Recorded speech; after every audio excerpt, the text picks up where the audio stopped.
കഴിഞ്ഞ ദിവസം ഈ നേതാക്കന്മാരുടെ ഇത്തരത്തിലുള്ള പക്വതയില്ലാത്ത പെരുമാറ്റത്തെക്കുറിച്ചൊക്കെ വളരെ കാര്യമായി തന്നെ പറഞ്ഞിരുന്നു. എന്തായാലും തൃപ്തിയായോ പുതിയ പ്രസിഡന്റൊക്കെ വന്നു? ഭയങ്കര തൃപ്തിയല്ലേ. തൃപ്തി എന്ന് പറഞ്ഞാൽ പോരാ, ഒരു കോൺഗ്രസ് പ്രവർത്തകൻ എന്ന നിലയിൽ വ്യക്തിപരമായി പറഞ്ഞാൽ എൻ്റെ സന്തോഷത്തിന് അതിരുകളില്ലാത്ത നിമിഷം എന്ന് പറയാൻ പറ്റും. ഒരു സാധാരണ കോൺഗ്രസ് പ്രവർത്തകനെ ആവേശപ്പെടുത്തുന്ന ഉജ്ജ്വലമായ തീരുമാനമെടുത്തത്. ആ രണ്ട് വാക്കുകൾ ഉറച്ചു വയ്ക്കുന്നു.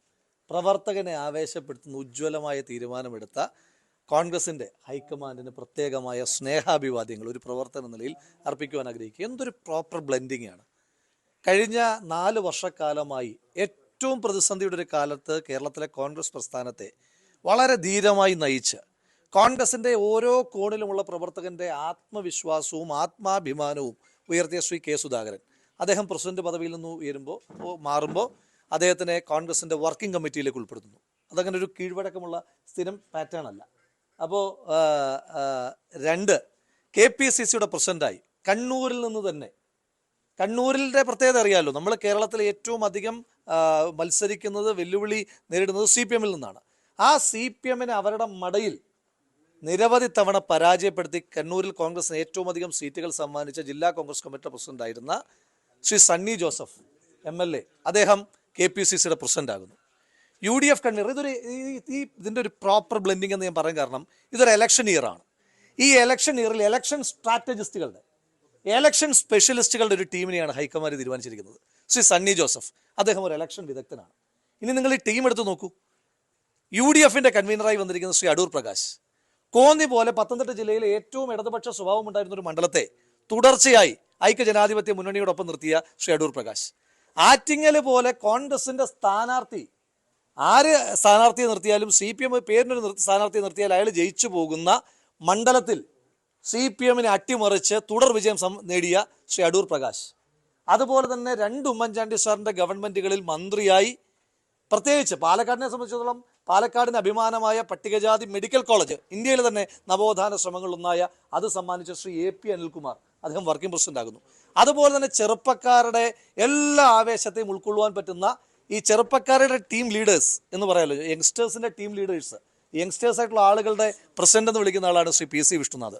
കുണ്ടറ പോലൊരു മണ്ഡലത്തിൽ പോയി ഒരു ഭരണ തുടർച്ച ഉണ്ടാകുന്ന സമയത്ത് പോലും ആ ഭരണ തുടർച്ചയുടെ കാലത്ത് എല്ലാവരും ജയിക്കുമ്പോൾ, ഭരണത്തിൻ്റെ ഭാഗമായി നിൽക്കുന്ന എല്ലാവരും ജയിക്കുമ്പോൾ പരാജയപ്പെട്ട മന്ത്രിയായി, ഒരു മന്ത്രിയെ പരാജയപ്പെടുത്തി കുണ്ടറ നേടിയെടുത്ത ശ്രീ PC വിഷ്ണുനാഥ്. പാലക്കാട് വലിയ വെല്ലുവിളി നേരിട്ട തെരഞ്ഞെടുപ്പിൽ BJPയുടെ മുഖ്യമന്ത്രി സ്ഥാനാർത്ഥിയെ പരാജയപ്പെട്ടു. അതിനുശേഷം ഒരു വലിയ പൊളിറ്റിക്കൽ ഫൈറ്റിൽ വടകരയിൽ പോയി ഉജ്ജ്വലമായ വിജയം നേടിയ ശ്രീ ഷാഫി പറമ്പിൽ. അതുകൊണ്ടാണ് ഞാൻ പറഞ്ഞത്, എന്തൊരു ഗംഭീര ടീമിനെ, അവൈലബിൾ ആയിട്ടുള്ള ഏറ്റവും ബെസ്റ്റ് ടീമിനെ കോൺഗ്രസ് പാർട്ടി ഡിപ്ലോയ് ചെയ്യുക എന്ന് പറഞ്ഞ ഇലക്ഷൻ ഇയറിൽ പ്രവർത്തകന്റെ തെരഞ്ഞെടുപ്പ് വരാൻ പോവുകയാണ് 2025. ആ പ്രവർത്തകന്റെ തെരഞ്ഞെടുപ്പ് വരുമ്പോൾ ഇലക്ഷൻ സ്ട്രാറ്റജിസ്റ്റുകളുടെ, അത് ഓരോ പേരുകളും, സണ്ണി ജോസഫ് ആകട്ടെ, അനിൽകുമാർ ആകട്ടെ, വിഷ്ണുനാഥ് ആകട്ടെ, ഷാഫി പറമ്പിലാകട്ടെ, അടൂർ പ്രകാശ് ആകട്ടെ, ഇലക്ഷൻ എക്സ്പെർട്ടുകളുടെ, സ്ട്രാറ്റജിസ്റ്റുകളുടെ ടീമിനെ വെക്കുക എന്ന് പറഞ്ഞാൽ അത് ഹൈക്കമാൻഡ് ഒരുമ്പിട്ട് ഇറങ്ങിയിരിക്കുകയാണ്. അത് തെരഞ്ഞെടുപ്പിൽ പ്രവർത്തകനെ ആദ്യ തെരഞ്ഞെടുപ്പിൽ വിജയിപ്പിച്ചതിന് ശേഷം കേരള നിയമസഭാ തെരഞ്ഞെടുപ്പിൽ UDFന്റെ ഗവൺമെന്റ് ഉണ്ടാകുവാൻ വേണ്ടിയിട്ടുള്ള പ്രവർത്തനങ്ങളുടെ കൗണ്ട് ഡൗൺ ഇവിടെ തുടങ്ങുകയാണ്. ഇപ്പം പറഞ്ഞ പോലെ നേരത്തെ ഒരു വിമർശനം എന്ന് പറയുന്നത്, സഭകൾ 2 പേരെ നിർദ്ദേശിച്ചിട്ടുണ്ട്. ഒന്ന് ആന്റോ ആന്റണിയും സണ്ണി ജോസഫ് എന്ന് പറയുന്നു. സണ്ണി ജോസഫ് KPCC പ്രസിഡന്റായി. അപ്പൊ ആ വാർത്തകൾ ശരിവെക്കുന്നത് കൂടിയാണോ ഇത്തരത്തിൽ? ആ വാർത്തകൾ ആരാ പറഞ്ഞത്? നിങ്ങൾ തന്നെയല്ലേ പറഞ്ഞത്.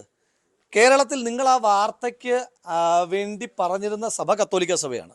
കത്തോലിക്ക സഭ വളരെ ഓപ്പണായി ക്ലിയർ കട്ടായി പറയുകയല്ല, ഞങ്ങൾക്ക് അങ്ങനെ ഒരു ഡിമാൻഡ് ഇല്ല, സഭ അങ്ങനത്തെ ആവശ്യം ഉന്നയിച്ചിട്ടേ ഇല്ല എന്ന് കോൺഗ്രസും പറയുന്നു.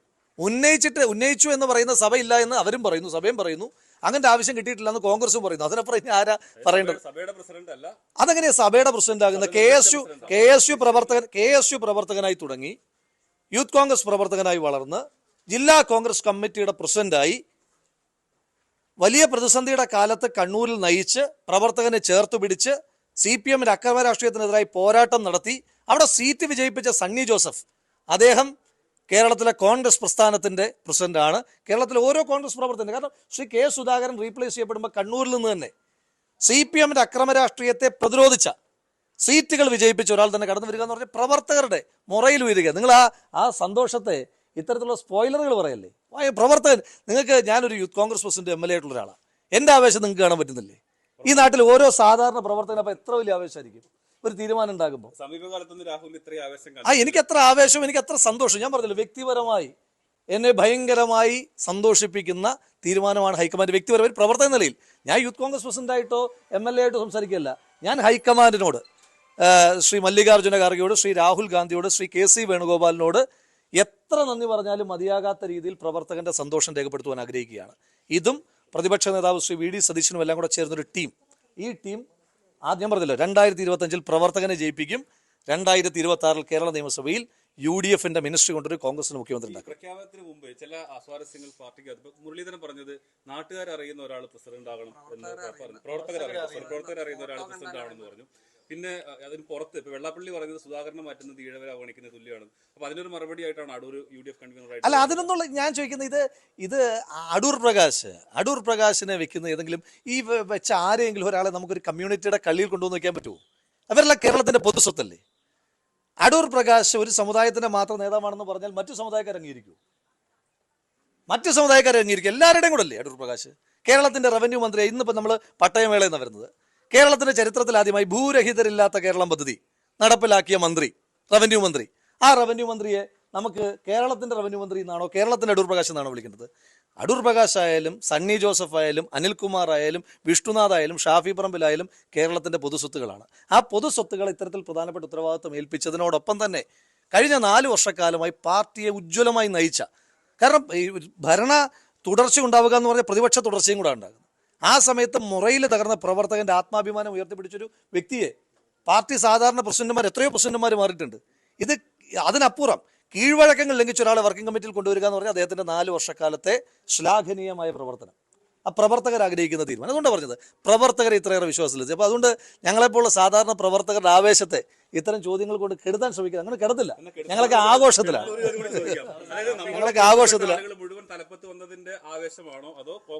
ഞാൻ തീർച്ചയായിട്ടും കോൺഗ്രസ് എന്ന് പറയുന്ന ഗ്രൂപ്പിന്റെ ആളുകളാണല്ലോ തലപ്പത്ത് വന്നിരിക്കുന്നത്. കോൺഗ്രസ് എന്ന ഗ്രൂപ്പിന്റെ ആളുകളാണ് തലപ്പത്ത് വന്നിരിക്കുന്നത്. ആ തലപ്പത്തെത്തിയതിന്റെ സന്തോഷം ഒരു കോൺഗ്രസ്സുകാരൻ എന്ന നിലയിൽ എനിക്കുണ്ടാകും. അത് പ്രവർത്തകന്റെ സന്തോഷമാണ്. നിങ്ങൾ ഇതിപ്പോൾ എന്നെ ഒന്ന് മാറ്റി നിർത്തിയിട്ട് വേറൊരാളോട് ചോദിക്കും, പ്രവർത്തകരോട് ചോദിക്കും, ആരോട് വേണമെങ്കിലും ചോദിക്കും. ഞാനൊരു സാധാരണ കോൺഗ്രസ് പ്രവർത്തകനാണ്. ഹിമാചൽ പ്രദേശിൽ ഏതെങ്കിലും ഒരു പാല് സൊസൈറ്റിയിൽ കോൺഗ്രസ് ജയിച്ചു എന്ന് പറഞ്ഞാലും ഒരു സന്തോഷം ഉണ്ടാകുന്ന, അവിടെ ഏതെങ്കിലും ഒരു പഞ്ചായത്തിൽ കോൺഗ്രസ് തോറ്റാലും പരാജയം ഉണ്ടായി കഴിഞ്ഞാലും വിഷമിക്കുന്ന ഒരു സാധാരണ കോൺഗ്രസ് പ്രവർത്തകൻ തന്നെയാണ് ഇപ്പോഴും. അതുകൊണ്ട് ഞാൻ വലിയ ആവേശത്തിലാണ്. അല്ല, ഈ പറയുന്ന എല്ലാ പേരുകളുമായിട്ട് വ്യക്തിപരമായി വലിയ സന്തോഷമുണ്ട്. അപ്പം ശ്രീ അടൂർ പ്രകാശിന് തെരഞ്ഞെടുപ്പിൻ്റെ സമയത്ത് വ്യക്തിപരമായിട്ടുള്ളൊരു അനുഭവം ചോദിക്കുന്നുണ്ട് പറയുന്നതാണ്. അദ്ദേഹത്തിന് തെരഞ്ഞെടുപ്പിൻ്റെ സമയത്ത് പാർട്ടി ആദ്യം നിശ്ചയിച്ചിരുന്ന അല്ലെങ്കിൽ ഏൽപ്പിക്കാൻ ഉദ്ദേശിച്ചിരുന്ന ചുമതല ചേലക്കരയുടേതാണ്. അദ്ദേഹമാണ് പറഞ്ഞത് എനിക്ക് പാലക്കാട് ചുമതല മതി എന്ന് പറഞ്ഞത്. അദ്ദേഹം എനിക്ക് പിതൃസ്ഥാനീയനായിട്ടുള്ള ഒരാളാണ്. അത്ര കാലത്തെ നമ്മൾ ചില ആളുകളെ പറ്റി പറയില്ല, നമ്മൾ എടുത്തുകൊണ്ട് നടന്നു എന്ന്. അങ്ങനെ എടുത്തുകൊണ്ട് നടന്നു എന്ന് അദ്ദേഹത്തിനും എനിക്കും പറയാൻ, അദ്ദേഹം എന്നെ എടുത്തുകൊണ്ട് നടന്നു എന്ന് പറയാൻ പറ്റുന്നൊരു വൈകാരികമായ ബന്ധം എൻ്റെ അച്ഛൻ മരണപ്പെട്ടതിന് ശേഷവും അതിന് മുൻപുമൊക്കെ ആ സ്ഥാനത്ത് നിന്നിട്ട് വ്യക്തിപരമായ അടുപ്പുള്ള ഒരാളാണ്. അതിൻ്റെ ഒരു പ്രത്യേകമായ സ്നേഹം അത് പാലക്കാട് തെരഞ്ഞെടുപ്പിൽ, ഇതിപ്പോൾ ഞാൻ പറയുന്നതല്ല, അദ്ദേഹം പാലക്കാട് തെരഞ്ഞെടുപ്പിൽ നിരവധി യോഗങ്ങൾ നിങ്ങളുണ്ടായിരുന്ന പല യോഗങ്ങൾ പറഞ്ഞതാണ്. അപ്പോൾ അതുകൊണ്ട് എല്ലാവരും വ്യക്തിപരമായിട്ട്, അത് ശ്രീ അടൂർ പ്രകാശ് ആകട്ടെ, ശ്രീ സണ്ണി ജോസഫ്, അദ്ദേഹം ഒരു നിയമസഭാ സാമാജികൻ എന്ന നിലയിൽ അദ്ദേഹം നമ്മളവിടേക്ക് ചെല്ലുമ്പോൾ വലിയ തോതിൽ നമ്മളെ ഗൈഡ് ചെയ്തിരുന്ന ഒരാൾ, അദ്ദേഹം KPCCയുടെ പ്രസിഡന്റ് ആകുന്നു. പിന്നെ വർക്കിംഗ് പ്രസിഡന്റുമാരുടെ ടീം എന്ന് പറയുന്നത് വ്യക്തിപരമായി അത്രയും അടുപ്പമുള്ള ആളുകൾ.